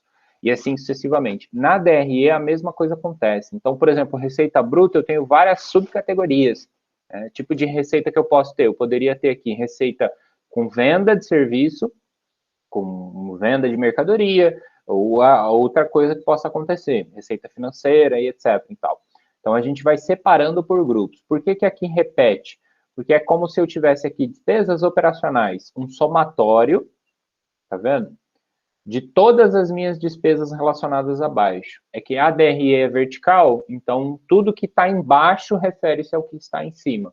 A lógica seria mais ou menos essa. Então, o cálculo que eu faço aqui é primeiro somar todas elas, né? Só que aí, vamos imaginar a seguinte situação. Alguém pega essa informação, aí tá lá. Eu tiro toda essa parte aqui, ó. Fazendo essa aqui que vai ficar mais fácil. Vamos imaginar que eu tirei essa informação. Então, aí aqui eu venho e menos 850. Aí alguém ia olhar essa informação, alguém que não conhece o negócio como um todo, ia olhar e falar assim, tá, você teve um resultado de 940 e uma despesa operacional de 850, mas o que foi essa despesa operacional? Então, aí eu preciso detalhar logo em seguida. Eu preciso ter um grande grupo para ter uma informação mais rápida, né, uma informação mais sintética, geral, e um detalhamento, ou seja, as contas analíticas, para poder ilustrar como que eu cheguei nesses 850. Então, olha, eu estou considerando despesa com depreciação, eu estou considerando o aluguel, eu estou considerando água e energia. É nada mais, nada menos do que isso. Então, eu não vou diminuir duas vezes, tá vendo? Soma. Eu peguei o lucro bruto, ou o resultado operacional bruto, e diminuí pelo total das despesas operacionais. Tá?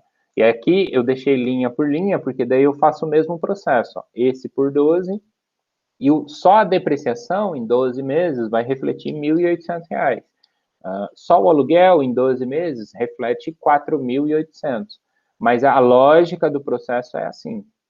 Então, eu diminui resultado operacional ou lucro bruto pelas despesas operacionais. E não por cada uma delas de novo ou duas vezes, né?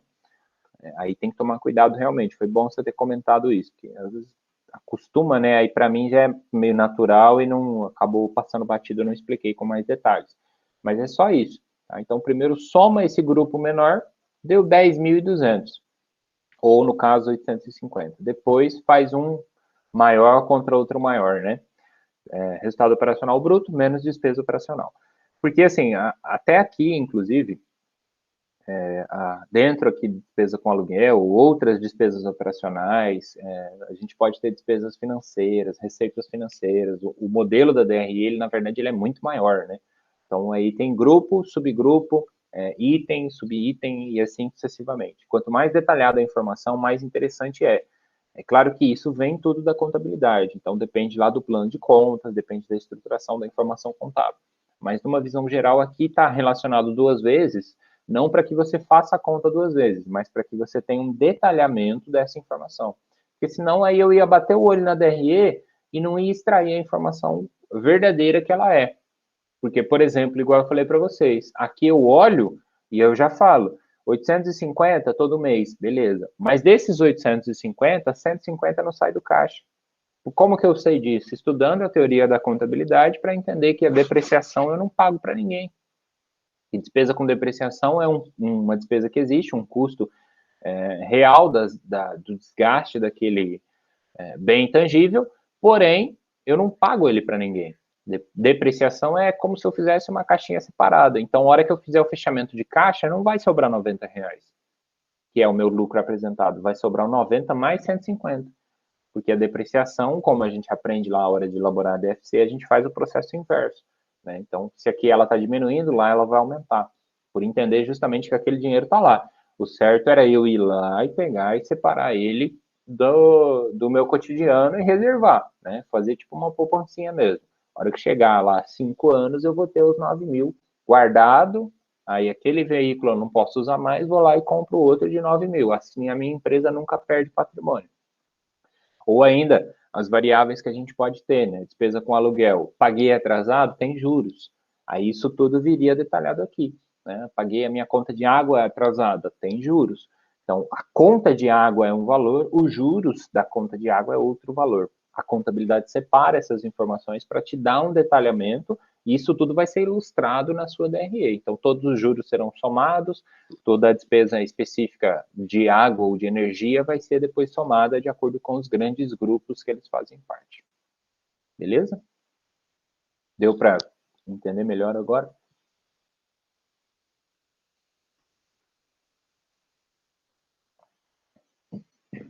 Show de bola. Tá, então, aí, por fim, 4, fórmula do ponto de equilíbrio. Ninguém me questionou especificamente sobre ele, então eu presumo que todo mundo conseguiu relembrar, ou já tinha visto, já tinha usado, né? ponto de equilíbrio nada mais é do que o momento em que as receitas e as despesas se equiparam, né? É o ponto de partida pelo qual se observa ali o resultado de acordo com a relação que a gente chama de custo, volume e lucro. E aí eu peço para vocês calcularem o ponto de equilíbrio contábil, por quê? Porque o contábil considera a depreciação, né? Ele entende que tudo é uma coisa só, a atividade da empresa. Se fosse calcular o financeiro, tira a depreciação. Se fosse calcular o econômico, coloca o custo de oportunidade, né? Que é também muito interessante, talvez futuramente a gente trabalhe com ele, para comparar situações, né? Então aqui eu abri a empresa com 100 mil reais, para no primeiro mês ganhar 90, é uma coisa meio, né? Talvez esse retorno não seja o esperado. Então aí quando eu calculo meu ponto de equilíbrio econômico, por exemplo, eu vou colocar ali um custo de oportunidade. Se eu tivesse botado é ótimo, né? Colocado esses 100 mil reais na poupança, quanto que renderia? Ou fizesse um investimento, tesouro direto, CDB, renda variável, qualquer coisa. Fizesse esses mesmos 100 mil lá, qual seria o custo de oportunidade, então? Aí eu consigo fazer uma análise um pouco mais aprofundada também. Mas o contábil é o basicão, porque ele dá a informação mais direta, né? Em faturamento, para eu calcular o ponto de equilíbrio de quanto eu tenho que faturar para equilibrar receitas e despesas, eu faço o quê? Custo fixo dividido pela margem de contribuição, seja ela em percentual, né, ou em valores diretos mesmo. E aí eu só tenho que cuidar da fórmula que eu estou utilizando. Então, voltando aqui, planilha da questão 4, muito simples, né? Eu vou lá, a primeira coisa que eu faço é o quê? Olha, pega o preço de venda, que você vai precisar, pega o custo fixo, que você vai precisar também, separa essa informação anotada, né? E aí separa a sua margem de contribuição. Por isso que a gente faz antes o cálculo da margem de contribuição. Aí eu poderia usar qualquer um destes, tá? O ideal é que eu use o da DRE, por quê? Porque ele é uma informação já ponderada, ou seja, filtrando os acontecimentos. Foram 2 vendas, tenho 2 margens de contribuição em cada venda. Qual foi uma média geral que eu tenho na minha empresa nesse mês? Aí é o que está na DRE. Agora, se eu quisesse calcular um ponto de equilíbrio de acordo só com essa margem de contribuição, também dava para fazer, né? Ou só com essa seguinte aqui, da segunda venda, cada uma das situações também poderia fazer. Eu estou pedindo para vocês usarem o da DRE, ó, 55,95. Por quê? Porque o da DRE vai ser o mais equilibrado, né? É o mais seguro para a gente poder utilizar como parâmetro. Então, eu estou fazendo um cálculo mais ou menos assim: faturamento e quantidade. Deixa eu aumentar um pouquinho aqui o zoom. 180 é muito. Faturamento e quantidade. Então, vamos lá. Vamos estar aqui. Aqui, estamos aqui. Único produto, porque tem como a gente calcular para mais de um produto também, né? Só tem que fazer lá o conjunto. Aí a gente não discutiu isso ainda, então eu não estou cobrando de vocês. Mas resumindo, como é que eu calculo o faturamento? Eu vou pegar o meu custo fixo, que aqui neste caso ficou 700, tá? Cuidado que não está uma fórmula automática, né? Eu não estava ajustado assim, justamente para vocês poderem trabalhar e ver situações diferentes. E aí eu tenho, então, que faturar ao longo de um mês, porque qual que é a premissa? O custo fixo, ele não é mensal, né? Ele não é ao longo de 30 dias, água, energia, aluguel e só, né? Dessas 3 que eu passei. Então, R$ 700 é o meu custo fixo todo mês. Se todo mês eu tenho esse custo fixo, né, em média, quanto que eu tenho que faturar ou vender, já pensando assim, que eu vou vender, daí vai ter o CMV, vai diminuir, tarará, vai fazer todo esse processo. Por isso que a gente usa a margem de contribuição. Porque na venda, desses 1.251, 55% tem que ficar na minha mão. Quanto que seria 55%? Aí eu posso fazer uma DRE para ilustrar, que é o exemplo aqui embaixo. Ó. Então, se eu vender 15 unidades, né, já explico o cálculo das unidades também, eu vou ter um faturamento de 1.251,12, tá? Partindo daquele preço de venda que a gente achou. O custo unitário médio, ele está executando exatamente o raciocínio que a gente fez, sobra então R$ 700 na minha mão. Desses 700, eu vou pagar os custos fixos, vai me sobrar um lucro chamado lucro zero, ou resultado líquido zero. Eu sei que alguém tinha chamado aqui, mas não, né? Tá. Então, aí, basicamente, para calcular o faturamento, é custo fixo dividido pela margem de contribuição. Eu prefiro trabalhar ele sem ser o percentual para não me confundir, né? Então, eu divido primeiro por 100, 55,95 por 100 vai dar 0,5595, né? Aí usa sempre 4 casas, pelo menos, para poder tentar ter o mais próximo do arredondamento. Então, eu cheguei ao faturamento de 1.251. Para faturar 1.251, eu tenho que vender cada unidade a quanto? A R$80. Então, o que eu faço? Divido pelo preço de venda. Este valor pelos 80, como se fosse R$80, né? Vou chegar a uma conclusão de que eu preciso, então, vender 15 unidades ao longo desse mês. Por que é mensal? Porque o custo fixo é mensal. Ah, quero calcular o trimestral. Faz o custo fixo trimestral. É só adaptar a informação. O preço de venda é o mesmo, né? Não muda porque você está vendendo mês a mês, ou dia a dia, ou ano a ano.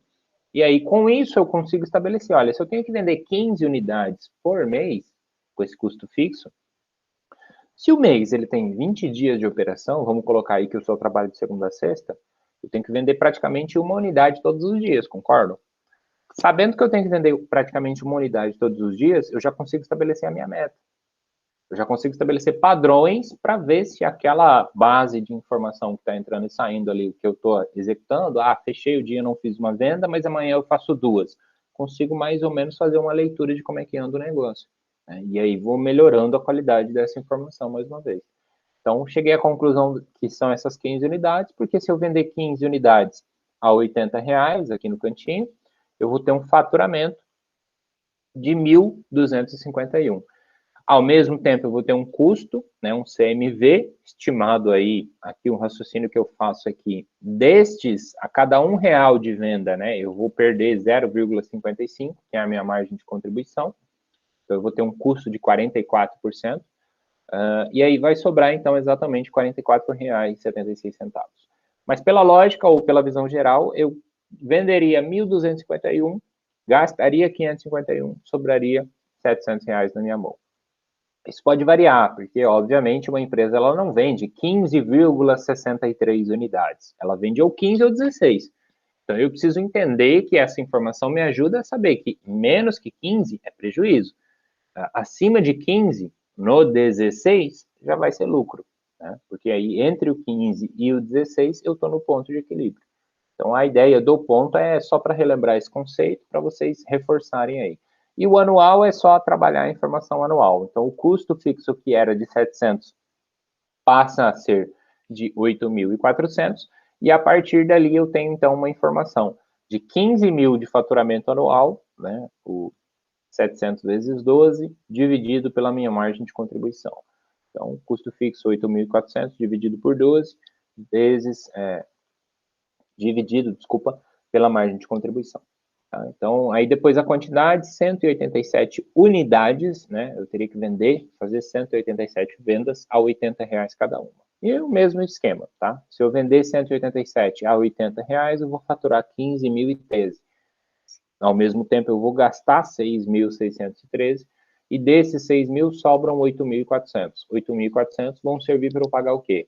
Aluguel, água e energia, partindo do pressuposto que a minha água não suba, que a minha energia não suba, que o meu aluguel não suba, né? Então, quando eu faço e trabalho o ponto de equilíbrio para um período mais longo, eu preciso partir de uma média, quanto mais apurada, melhor, porque aí eu tenho um controle mais adequado dessa informação. Senão, eu corro o risco de fazer ali que a minha água vai ser R$100 todo mês, e aí mês que vem já vem 200. Então, pode ser que dê um erro nessa informação.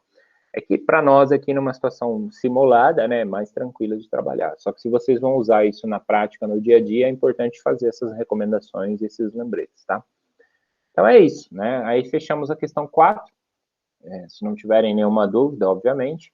E o relatório gerencial. Então, primeiro, faz uma descrição da empresa, nome, qual é o período que você está analisando. De acordo com o relatório a seguir, estamos analisando, ou estou analisando, será analisado, o período de junho de 2021 da empresa ABC e tal. Item 2, breve apresentação dos resultados obtidos no período trabalhado, né, que é esse primeiro mês de atividade que nós estamos executando. Então, quais são os resultados principais que a gente tem que considerar? Construção de um patrimônio, né, resultado obtido do patrimônio como um todo da empresa, então, conjunto de bens e direitos vale quanto? O conjunto de bens e direitos líquidos, ou patrimônio líquido, vale quanto?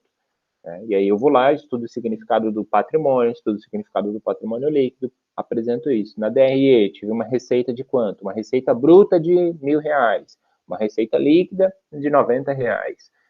E aí depois um detalhamento daquilo que você acha interessante, né? Da questão 2, 3 e 4, justamente para avaliar essas informações com uma outra abordagem. Então, como eu falei, ponto de equilíbrio nos ajuda a estabelecer metas de venda. Se eu vou discutir DRE, se eu vou discutir margem de contribuição unitária, eu tenho, então, uma leitura de quanto que está sobrando na minha mão, de acordo com cada operação que é realizada, de acordo com todas as operações que foram realizadas, ou ainda, posso discutir se essa margem de contribuição ela é líquida ou bruta, né? Neste caso aqui, o lucro líquido dividido pela receita bruta, e vou fazendo essa análise de acordo com a informação que eu quero obter. E aí, sempre detalhando e discutindo. Então, traz os dados, coloca aqui um lucro líquido de R$90, que é o equivalente a... Aí vai lá na planilhinha, né? Deixa eu voltar aqui. Por exemplo, tá? Lucro líquido de R$90. Beleza.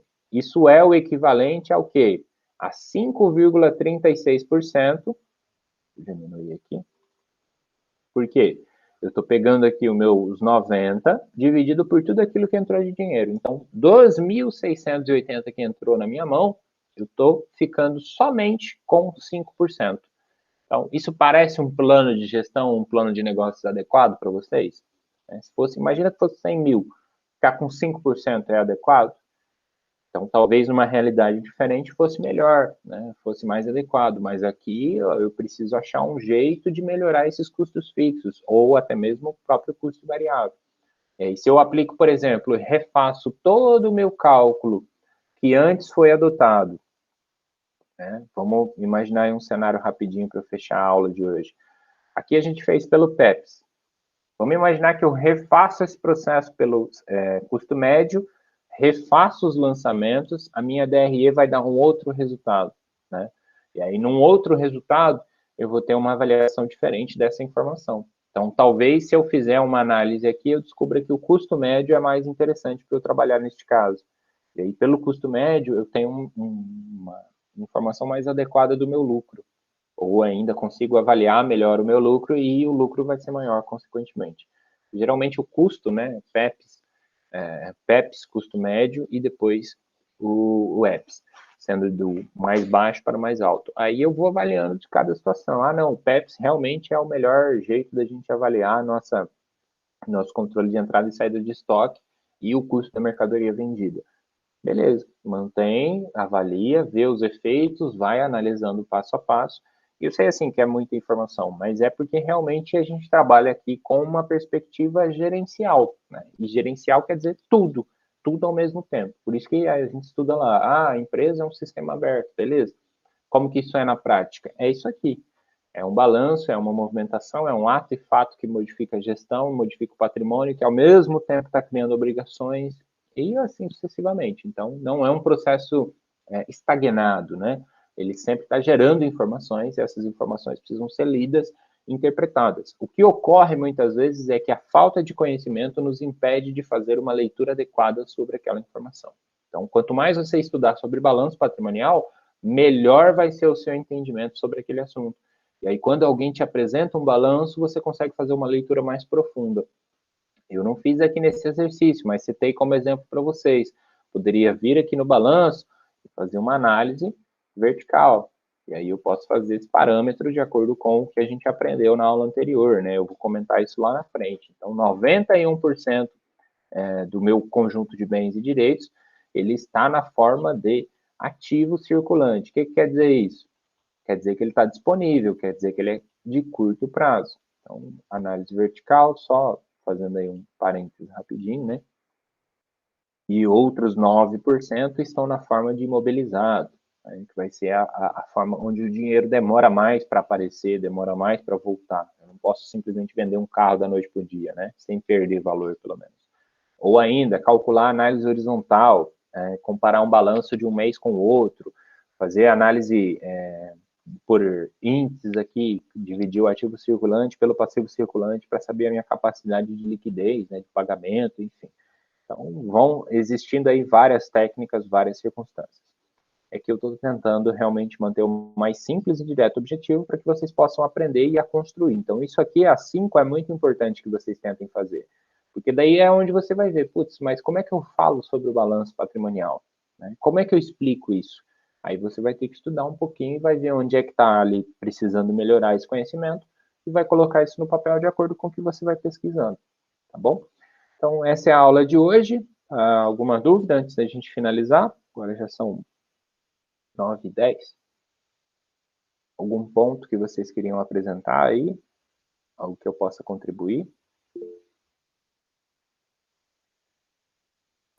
A minha dúvida só foi no final mesmo, que eu achei mais um pouquinho complicado. Qual parte? Quando, Finalzinho. quando chega nessas tabelas, na última tarefa que o professor mandou, Essa aqui? Do ponto de equilíbrio? acho que na outra. Tem a receita, né? A projeção, que é a DRE. Isso, é, né, tá certo, é nessa daí mesmo. Essa Sim. daí foi mais a minha dúvida mesmo, que eu não entendi muita coisa. Tá, mas você viu que essa DRE, demonstração do resultado do exercício, é a mesma que a gente faz aqui atrás, né? Aqui embaixo. Então, o que eu fiz foi copiar ela, separando, né? Aí separei aqui a mesma informação. Aí depois multipliquei por 12. Não tudo, porque, por exemplo, eu não tenho dedução, não tenho uma diminuição. O que seria uma dedução? Seria um imposto que vai reduzir, um desconto que foi aplicado, etc. Mas, assim, em resumo, eu só multipliquei por 12 para eu ter uma ideia do que seria aquilo ao longo do ano. Né? Não foi o primeiro mês de atividade da empresa? Foi. Então, vamos avaliar aí. Daqui 12 meses, como é que será que a gente vai estar? Né? Então, daqui 12 meses eu vou ter faturado, vou ter vendido 20 mil reais. É mais ou menos para fazer um cenário de imaginação de acordo com a informação que eu quero. Né? E aí, cada um desses itens tem uma explicação própria, tem um detalhamento, né? Tem um aprofundamento. Mas fica tranquilo. O negócio é assim, ó. Não sei o que é receita operacional bruta. Procura. Pesquisa, não está achando, me procura, entendeu? Aí vai eliminando item por item. Né? Porque, na verdade, o modelo verdadeiro da DRE é muito maior que isso. Eu aqui fiz um resumão aqui para a gente não se perder muito nessas informações. Mas aí, receita bruta poderia ser a soma das minhas receitas como venda de serviços, como venda de mercadorias. Poderia ter outras receitas ali adjacentes também, como receita financeira, receita de juros, e assim sucessivamente, receita de aplicações. Então, tem uma série de coisas, né? E a gente usa essa nomenclatura por causa da questão teórica realmente, porque daí receita é o termo que o fisco vai utilizar para acompanhar e apurar tributos. Ou ainda, né, receita representa o conceito de ingresso, de entrada de recursos e disponibilidades para a empresa, para a entidade. Enquanto despesa é justamente aquilo que você gasta para obtenção de receita e tal. É porque, assim, a disciplina é contabilidade gerencial, né? Então tem que ter essa base. Ok? Aí às vezes para vocês parece uma conversa de outro mundo, eu entendo perfeitamente. Mas não se preocupe, vai tentando fazer, vai vendo aonde que muda, se mexer aqui, ali e tal. E aí com o tempo vai ficando mais claro para vocês. Se tiver, Elane, algo em específico, aí você me avisa que eu pontuo lá. Vou interromper aqui só, para não ficar muito longo.